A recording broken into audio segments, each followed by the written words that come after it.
Coming into the Windy City, Caitlyn Clark carried something heavier than just her usual competitive edge. Indiana had stumbled badly, dropping 2 straight games with the Dallas loss still fresh in everyone's memory, the kind of performance that makes even the brightest stars wonder if the magic is slipping away. The narrative was already shifting. People were whispering. Had the fever peaked too early? Was Clark losing her rhythm? Chicago sensed blood in the water, and they were ready to capitalize. But what they didn't anticipate was that one moment of disrespect would transform their entire evening into a masterclass in how to respond when someone decides to make it personal. DeWanna Carrington made a choice that would cost her team everything.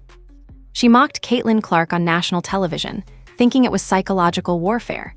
Instead, it was the spark that ignited the most dominant individual performance of the season, 37 points, 10 assists, and a statement so clear that Chicago wouldn't forget it for years. What unfolded over the next 2 hours wasn't just a basketball game. It was a lesson in how champions respond when challenged, and it changed everything about Indiana's season. When Caitlyn Clark's plane touched down in Chicago, she wasn't just arriving for another game on the schedule. She was carrying the weight of 2 consecutive losses, the kind of defeats that start to reshape narratives in ways that are difficult to reverse. The first loss had been manageable. Every team drops games.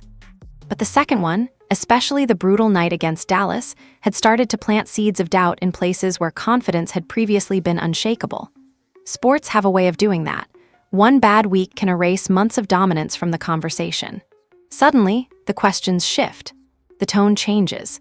People who were celebrating you are now wondering if they celebrated too early. That's the environment Caitlyn stepped into when she arrived at the United Center. The Fever had been the darling story of the WNBA season. Caitlyn's arrival had transformed Indiana from a struggling franchise into an exciting young team with genuine playoff potential. The media narrative had been overwhelmingly positive, featuring stories about generational talent, historic rookie seasons, and a franchise on the rise.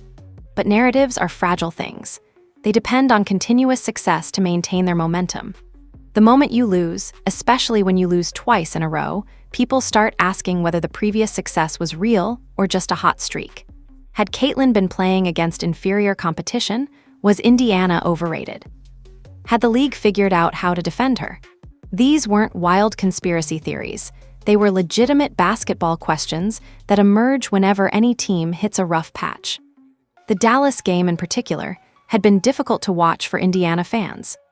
It wasn't that Caitlyn had played poorly in an absolute sense. She'd still put up respectable numbers, but there was something different about her performance, something that suggested she wasn't quite at the level she'd been at before the 2-game slide. Her shot selection seemed slightly off. Her confidence appeared to have a crack in it. These are subtle things that casual fans might not notice, but players notice them immediately. Caitlyn noticed. Her teammates noticed. The coaching staff noticed. And most importantly, opposing teams noticed. When a player like Clark seems even slightly less than her best, every opposing team in the league gets more confident about their chances.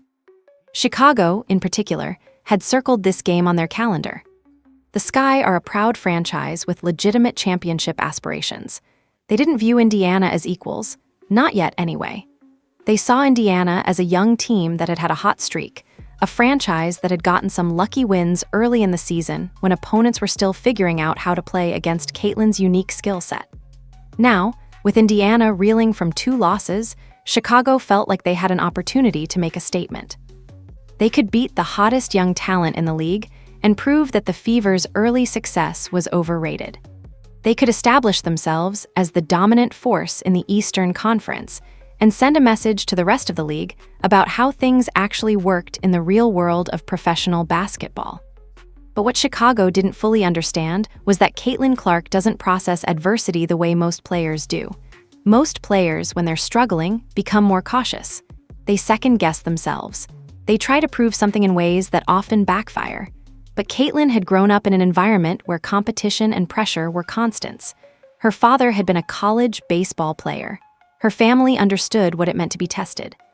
She'd played in front of massive crowds, made championship-winning shots, dealt with expectations that would crush most people. 2 losses didn't break her confidence. They actually refocused it.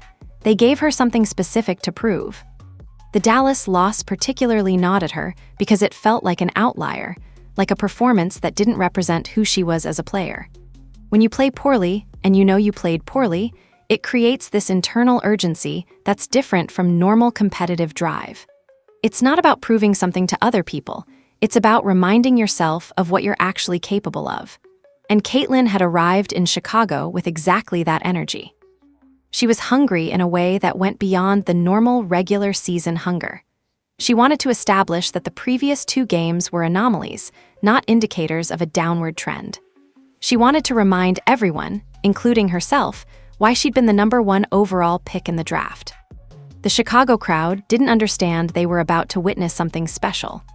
They walked into the United Center thinking they were going to see a vulnerable young star who they could potentially rattle.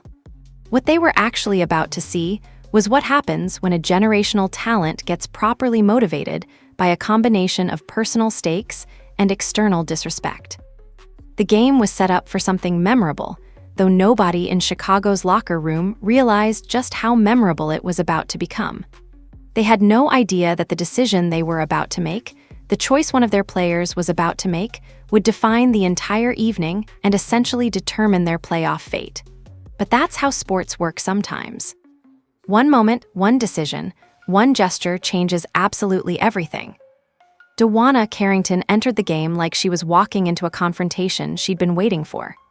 It wasn't that the game suddenly became different when she checked in, it was that her decision, a choice made in a single moment, transformed the entire trajectory of the evening. The bump came near the top of the floor, physical and deliberate. It wasn't the kind of contact that was unusual in professional basketball. Physicality happens constantly in the WNBA. But the timing and the intent made it clear that Carrington was trying to establish something. She was trying to make a statement that this was her space, that Caitlyn needed to understand the hierarchy, that Chicago wasn't going to be intimidated by Indiana's young star. The referee caught it immediately, blew the whistle, and called the foul on Carrington. It was a routine call in the grand scheme of basketball, a defensive foul on a superstar player, the kind of thing that happens dozens of times across the league every single night. But what happened next was anything but routine. Instead of accepting the call and moving on, Carrington made a choice that would haunt her for the rest of the season. She mocked Caitlyn with an exaggerated flop gesture, right there in front of the official, right there in front of the crowd, right there on national television. She was dismissing her, disrespecting her, sending a message that said, "You don't belong in this space with me, you're not tough enough to play this game, you're soft." It was psychological warfare, or at least it was intended to be. In theory, the strategy makes sense. If you can get in a young player's head, if you can make them emotional, if you can pull them away from their game and into a personal battle, you've won a significant portion of the mental war before the physical war even really begins. Players throughout sports history have used this tactic, getting under opponents' skin, making them angry, making them play differently. Sometimes it works. Sometimes the opposing player gets pulled into an argument with the referee, gets a technical foul, loses their composure, and their performance suffers as a result. Carrington probably expected one of these outcomes. She probably thought that Caitlyn would either argue back, defend herself, or let the disrespect fester in a way that would make her play more recklessly. What Carrington didn't anticipate was that Caitlyn would do something completely different. This is the moment where we see what separates elite competitors from everyone else. It's not just about being talented. Plenty of players in professional sports are talented. It's about how they respond when someone challenges them, disrespects them, tries to get in their head. Some players shrink from it. Their confidence gets shaken, their decision-making becomes questionable, and their performance deteriorates. Some players get pulled into an argument that derails their focus and leads to emotional decisions that hurt their team. But there's a third category of competitor, the ones who acknowledge the disrespect, file it away somewhere in their consciousness, and then respond not with words but with actions. Caitlyn did exactly that. She didn't immediately argue with Carrington. She didn't demand to speak to the referee about the disrespect. She didn't let her emotions take over. Instead, she simply nodded slightly, acknowledged what had happened, and moved on. In that moment, she made a decision that would define the entire game. She had decided that she wasn't going to respond with words. She wasn't going to engage in a verbal battle with Carrington. She was going to let her basketball do the talking, and what unfolded over the next 2 hours was one of the most dominant individual performances of the season. A complete dismantling of one of the best defenses in the league, executed with surgical precision that would eventually embarrass Chicago in front of their own crowd. This is crucial to understanding what happened next. The disrespect didn't rattle Caitlyn, it focused her. It gave her a specific target for her competitive energy. She wasn't just trying to win a basketball game anymore. She was trying to prove a point to someone who had the audacity to mock her on a national platform. That's an entirely different type of motivation. That's the kind of fuel that can power an entire performance, that can lead to 37 points and 10 assists, that can change the narrative of an entire franchise's season. What Carrington thought was a psychological victory in the moment turned out to be one of the biggest strategic mistakes of her career. The irony of the situation is almost poetic.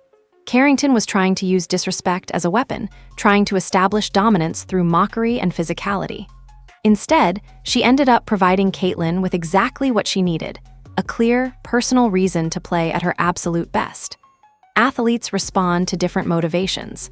Some are driven purely by winning and the desire to compete at the highest level. Others need something more personal, something specific to push them into another gear. Caitlyn is clearly the latter type. The Carrington moment gave her that personal element, that specific motivation, that clear target. And from that moment forward, the game was never in doubt. Chicago had lit a fire they couldn't possibly extinguish, and they were about to pay the price for that decision in the most dramatic way possible. What happened immediately after Carrington's disrespect was a masterclass in how to respond with basketball rather than words. Caitlyn could have forced plays, could have tried to immediately embarrass Carrington with a highlight reel moment, could have made emotional decisions designed purely for satisfaction rather than strategic advantage. Instead, she demonstrated exactly why she's a generational talent. She went back to the fundamentals of winning basketball, controlling the game, making the right plays, and systematically building a lead while keeping her composure completely intact. From the opening moments after the Carrington incident, Caitlyn had already established her rhythm with precision. Right after the tip, she controlled the ball and used Tima as a screen, reading Chicago's defense like she'd studied film for hours. When the defense collapsed on her, she didn't panic or force a bad shot. She read it perfectly and slipped the ball inside to Tima, who finished cleanly. That first assist set the entire tone for what was about to happen. She wasn't here to prove herself purely through individual scoring, though she certainly could have done that. She was going to control the entire offense, orchestrate Indiana's movement, and make Chicago pay for every single defensive mistake they made. Then, almost immediately, she pulled up from deep with the kind of confidence that only comes from someone who spent countless hours perfecting their craft. The three fell cleanly through the net without hesitation. Coming off 2 straight losses, that kind of early confidence was exactly what Indiana needed to see from their franchise player. It was a signal to her teammates that despite the rough stretch, Caitlyn was still herself. She was still locked in. She was still capable of the level of play that had made her special in the early part of the season. The crowd at the United Center, which had been confident about Chicago's chances just moments before, started to get noticeably quieter. But Caitlyn understood something crucial that many scorers miss. You can't be one-dimensional against great defenses. If you only shoot threes, opposing teams will eventually adjust and take that away. So she immediately attacked the basket, worked her way through Chicago's defense with purpose and control, and finished the layup with a touch that showed complete confidence. Now Chicago faced an impossible choice. Do they respect her range and play her tighter on the perimeter? Or do they protect the paint and give her space outside? This is the power of being a truly versatile scorer. Every decision the opposing team makes is wrong. Caitlyn took full advantage of that dilemma. She drew the defense toward herself again on the next possession and found Tima for another easy finish. 8 points already in what felt like mere minutes, and her shot was looking sharp enough to make you completely forget about the poor performance in Dallas. There was a rhythm to her play, a flow that suggested she was completely dialed in. The 2 losses were already becoming irrelevant, pushed to the back of everyone's mind by the brilliance of what they were witnessing in real time.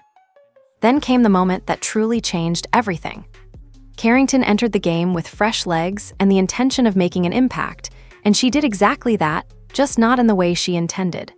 The bump near the top of the floor led to another foul call, and after being called for the infraction, Carrington doubled down on her disrespect.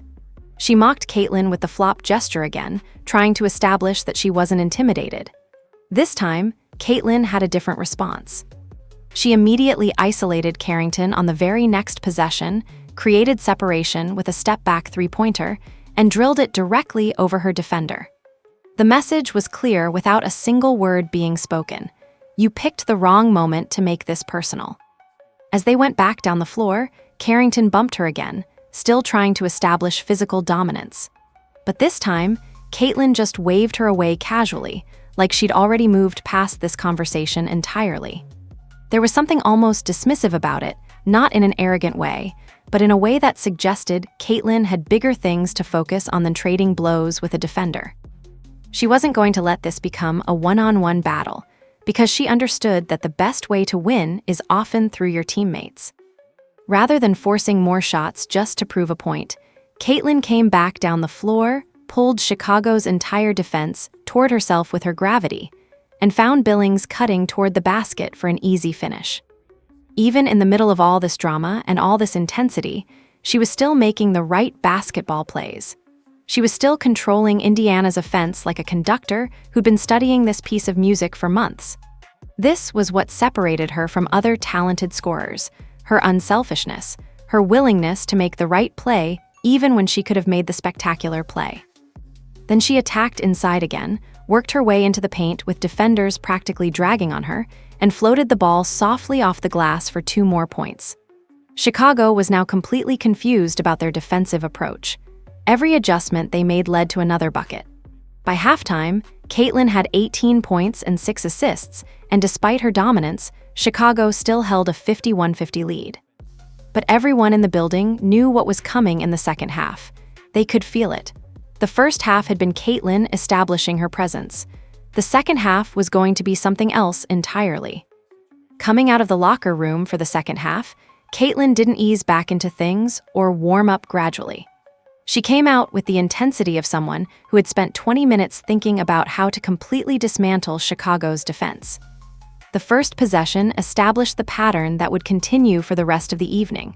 She pulled the defense toward herself with her presence alone, and when Chicago's defensive structure shifted to account for her, she spotted Hull waiting on the outside and kicked it out for a 3 that was nothing but net. That gave her the 7th assist, and more importantly, pushed Indiana back in front for the first time since the early moments of the game. But Caitlyn wasn't satisfied with just orchestrating her teammates' success in the second half. She decided she was going to take over the game herself. The very next possession, she created space with a step back, rose up from deep with a confidence that looked almost casual, and buried another 3-pointer. At that moment, Chicago was realizing something terrifying. Whatever adjustments they'd made at halftime, whatever strategy they developed while reviewing film, none of it was working. Whatever they'd tried in the first half definitely wasn't working either. They had no answer for what Caitlyn was doing. The pressure Caitlyn was generating started opening everything up for her teammates in ways that created a ripple effect throughout Indiana's entire offense. Kelsey Mitchell started getting noticeably cleaner looks on the perimeter as Chicago's defense was forced to collapse on Caitlyn. Mitchell took full advantage, knocking down 1 3-pointer, then immediately coming right back and burying another one, stretching Indiana's lead further and further.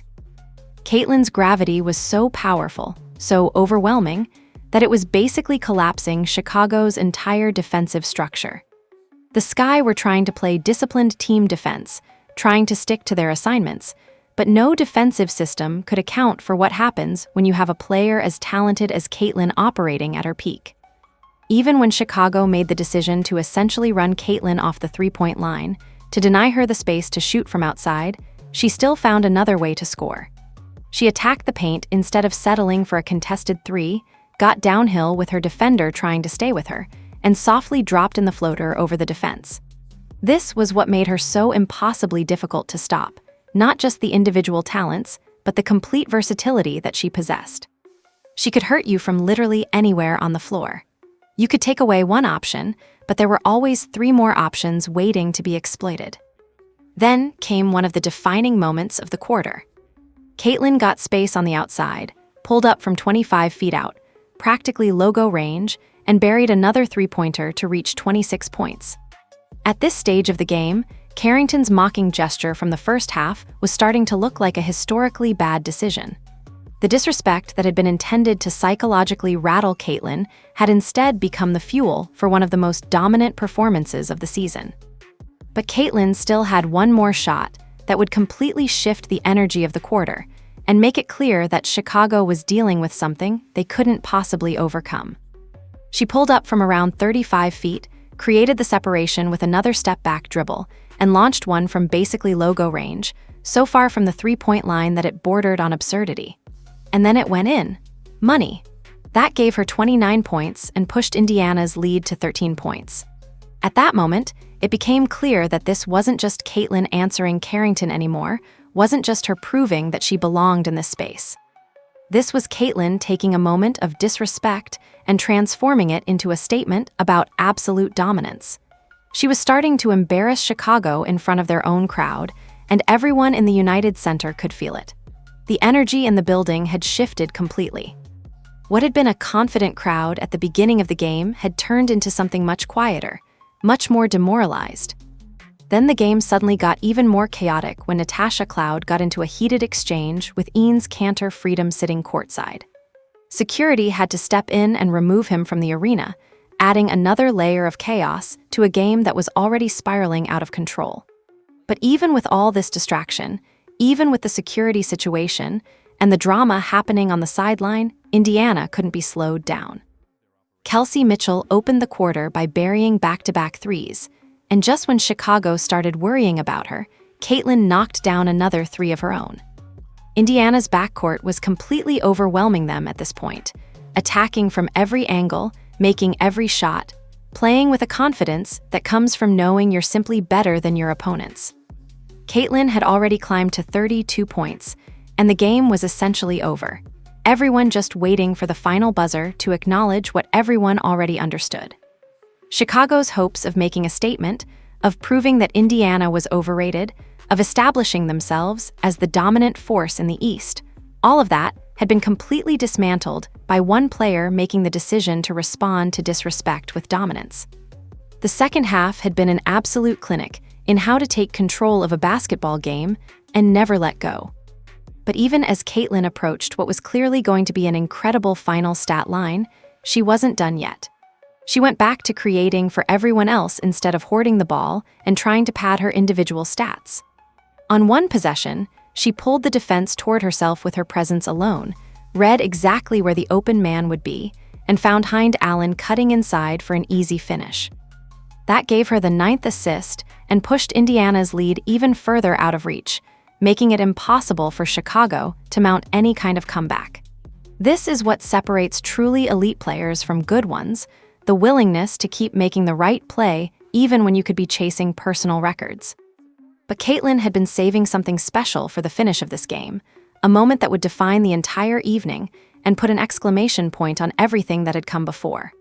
On what would become her 8th 3-pointer of the night, she created separation with the step-back dribble, launched another 3 from deep range with that same casual confidence she'd been displaying all evening, and buried it. The moment that ball went through the net, Caitlyn had established a new career high in 3-pointers made. That pushed her total to 37 points with still more basketball to be played. The game was essentially over at that point, the final outcome determined, the story already written. Chicago had been completely dismantled, and everyone in the United Center understood that they were witnessing something special. The stat line at the end of the game told the entire story with a clarity that no commentary could match. Caitlyn finished with 37 points, 10 assists, and 8 3-pointers made. But those numbers, while impressive, don't fully capture what happened on the floor. They don't show how she controlled every aspect of Indiana's offense, how she made Chicago's defense look confused and disorganized, how she responded to disrespect by delivering an absolute masterclass in basketball excellence.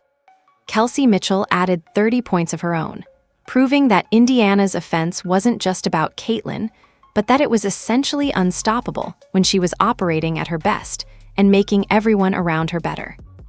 Indiana destroyed Chicago 113-90, a 23-point blowout that essentially decided the playoff trajectory for both teams. For Indiana, it was a statement that their early season success was legitimate, that the losses were aberrations, that they were still very much a legitimate championship contender. For Chicago, the loss had far more serious implications. The defeat essentially eliminated Chicago from playoff contention with the way the season standings were shaping up. One game, a single night of basketball, had determined the playoff fate for an entire franchise. That's the nature of professional sports sometimes. One moment, one performance, one decision changes absolutely everything. Carrington had mocked Caitlyn early in the night, thinking she was establishing psychological dominance. By the end of the evening, Caitlyn had given her the only response that really mattered, the kind of response you can't argue with because it's written in the final score, written in the stat line, written in the demoralized looks of an opposing team that just got thoroughly outplayed on their home floor. There was no comeback for that. There was no explanation that could make sense of what happened. Caitlyn had simply been better, more focused, more complete, more willing to make the right play, and more dominant than anyone Chicago could put on the floor. The beauty of this response is that it wasn't personal in a negative way. Caitlyn didn't play dirty, didn't escalate the physicality, didn't engage in the kind of behavior that would have made her look bad.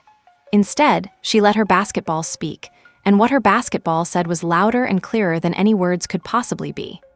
This is the mark of a truly great competitor, the ability to acknowledge disrespect, file it away, and then respond not with emotion, but with excellence.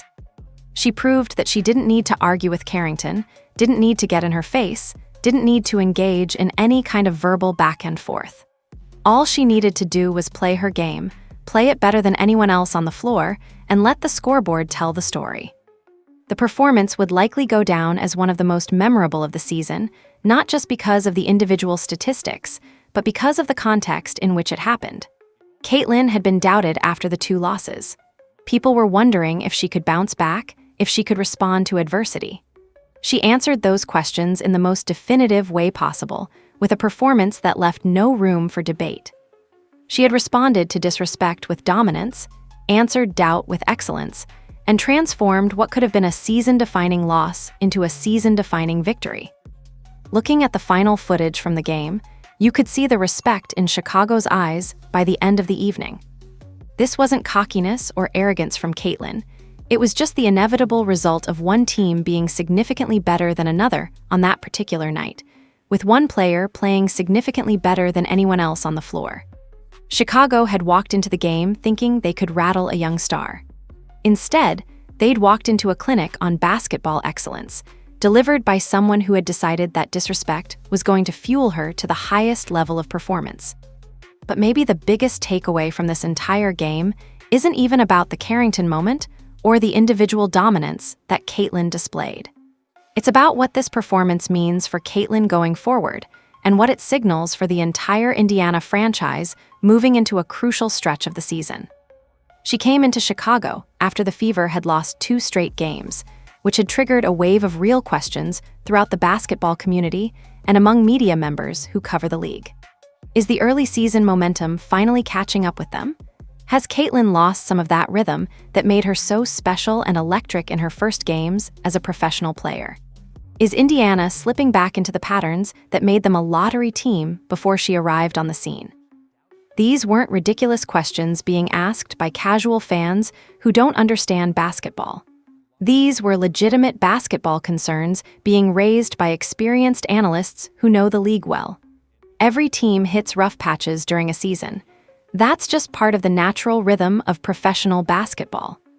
But for a young team like Indiana, for a franchise that had been so bad before Caitlyn's arrival that they were getting lottery picks, a 2-game losing streak felt like it could potentially spiral into something much worse. The concern was that without winning, without maintaining momentum, the young team might start to doubt themselves, might start to question whether they really belonged in these conversations. Instead of letting that narrative continue, instead of letting the doubt seep in and potentially affect the team's confidence going forward, Caitlyn completely flipped the script on what had been a troubling stretch. This felt like a redemption game. The kind of moment that reminds everyone watching why she was drafted first overall, why the conversation about her future and her potential is so radically different from the conversation about other rookies, why Indiana's ceiling went through the roof the moment she put on a Fever uniform and stepped onto an NBA floor for the first time. What made this performance even more significant in the broader context of her career is the way she responded to adversity. This wasn't just Caitlyn having a great night when everything was going right. This was Caitlyn having a great night specifically because she had something to prove, specifically because she'd been doubted, specifically because she was angry about the way she'd played in the previous 2 games. She looked aggressive in a way that showed she wasn't thinking about the losses anymore, wasn't dwelling on what had gone wrong, wasn't letting negativity creep into her mental space. She looked fearless when facing the kind of disrespect and physicality that might have rattled other players, might have caused them to second-guess themselves or retreat into a shell. Most importantly, she looked like herself again, the version of Caitlyn Clark that opponents have nightmares about, the one who sees the floor at a level that makes you question whether she's human or just something else entirely. She wasn't playing scared. She wasn't playing tentatively. She was playing with the freedom and confidence that comes from understanding that you're simply better than everyone else on the floor. She orchestrated Indiana's offense like a seasoned veteran despite being a rookie, made the right basketball decision literally every single time she touched the ball, and made Chicago pay for every single defensive mistake they committed. The implications of this game for how Indiana approaches the rest of the season cannot be overstated. Coming into this game, there was a genuine question about whether the Fever had hit their ceiling, whether they were going to settle into being a mediocre team in a competitive conference. This performance, this dominant, masterful display of basketball excellence, changed that entire conversation. Now, the question isn't whether Indiana can win. The question is how far they can go if Caitlyn continues to play at this level. Now, the question isn't whether they belong in playoff conversations. The question is whether they belong in championship conversations. For Caitlyn specifically, this game was important for establishing a pattern of how she responds to adversity and doubt. In professional sports, how you respond to bad stretches often defines your entire career trajectory. Do you shrink? Do you make excuses? Do you let it affect your confidence? Or do you use it as fuel, use it as motivation, use it as an opportunity to prove everyone wrong? Caitlyn demonstrated clearly in this game that she's the type of competitor who uses adversity as fuel. She takes doubt and transforms it into excellence. She takes disrespect and responds with dominance. This is the kind of performance that has ripple effects throughout an entire league. Every team that was thinking they could rattle Caitlyn, that they could get in her head, that they could use physical play and intimidation to affect her performance, those teams are now watching game film of what happened in Chicago. They're understanding that trying to disrespect her might be the worst thing they could possibly do. They're realizing that Caitlyn Clark isn't the type of player who gets rattled. She's the type of player who gets angry, and when she gets angry, she plays the best basketball of her life. The performance also established something important for the rest of Indiana's season. It showed that when Caitlyn is locked in, when she's playing at her absolute best, Indiana doesn't just win games. They demolish opponents.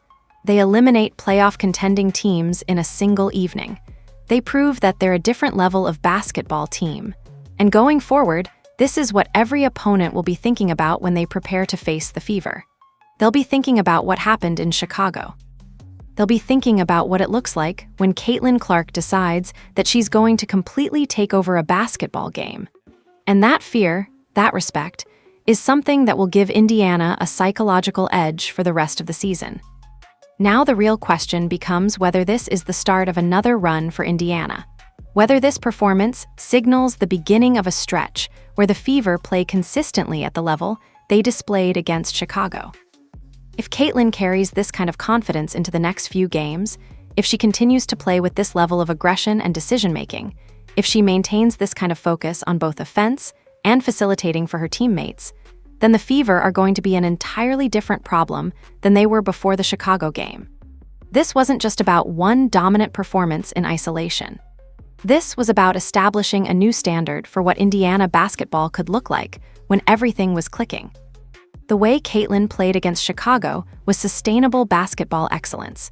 It wasn't like she was relying on crazy hot shooting from three-point range or getting lucky with bounces.